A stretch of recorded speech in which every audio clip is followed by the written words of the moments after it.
চলতি বছরের আগস্টে বাংলাদেশ সফরে আসার কথা ছিল ভারতের, তবে এ বছর আর সিরিজটি হচ্ছে না। 2026 সালের সেপ্টেম্বরে বাংলাদেশ সফর করবে ভারত। গতকাল আনুষ্ঠানিকভাবে এই খবর নিশ্চিত করেছে Bangladesh cricket board BCB. 3 one day এবং 3 টি-20 খেলার কথা ছিল ভারতের, তবে মাস দুয়েক আগে থেকে গুঞ্জন ছিল আগস্টে বাংলাদেশ সফর করবে না ভারত। অবশেষে সেই গুঞ্জনই সত্যি হলো। যেহেতু ভারত আসছে না, সেক্ষেত্রে এই সময় অন্য কোনো দলের বিপক্ষে সিরিজ খেলতে পারে বাংলাদেশ। তবে এই ব্যাপারে এখনো আনুষ্ঠানিক কোনো সিদ্ধান্ত হয়নি, সবই এখনো আলোচনার টেবিলে। ক্রিকেট অপারেশনস ইনচার্জ শাহরিয়ার নাফিস বলেন, এখন বলাটা খুব কঠিন। ভারত সিরিজ হবে না মাত্রই সেটা ঘোষণা হয়েছে।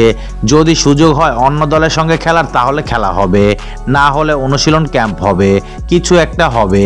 নাফিসের কাছে জানতে চাওয়া হয়েছিল এই সময়ে কোনো ত্রিদেশীয় সিরিজ হতে পারে কিনা। উত্তরে তিনি বলেন, সুযোগ থাকলে হবে।